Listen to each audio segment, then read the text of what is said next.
In order for one's life to change, you need to think outside the box, if you heard about that phrase. But I would rather say that we should outgrow the box that we're living in, or even do what Jesus did, which is to escape the box, because you know the story of Jesus, that he left his hometown and went to pursue, in order to pursue the knowledge for what he did in his life, to heal and to become a healer, and to gather some knowledge and to basically change his identity. Now, I know for a lot of you that's maybe not possible to leave your hometown, but I did this, and I think this is really, really, if it's possible, I encourage everybody to do it.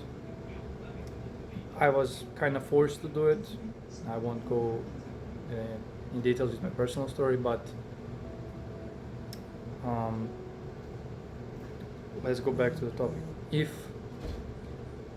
you heard about the phrase think outside the box, I don't know if you heard about the experiment where a guy was placing flies in the jars, and they were growing there, living there, and I think those were flies or something like that. And then he removed the top of the lid for after some time, I don't know how many time, and the flies didn't went outside the box still, the jar, even though the lid was removed.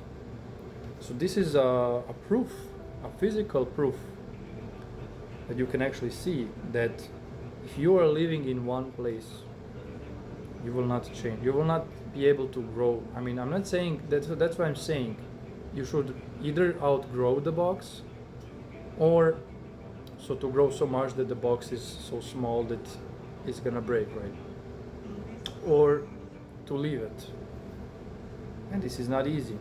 It's not easy, any of this, because in order to outgrow the box, you need to change your habits, you need to change your way of thinking, you need to start seeing things that other people don't see, and you need to start saying more no than you're saying yes. So it's not easy. It's not easy for sure, and it's a lonely journey actually.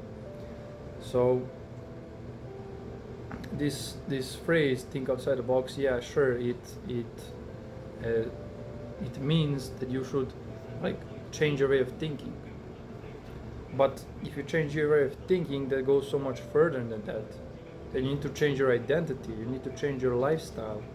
As I said, if you're already changing that, change the place you're living in, change so many things. If you change this, the more further away you go to change, the more change will be easier. So it's much easier if you're leaving your hometown, just like Jesus did.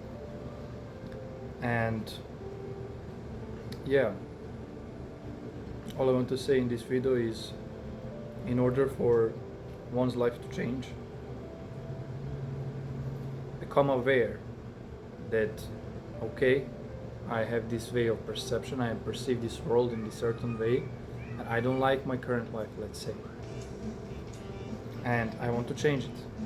So what would be the best thing to do for me to do right now, in order for me to change my own identity, to change my lifestyle?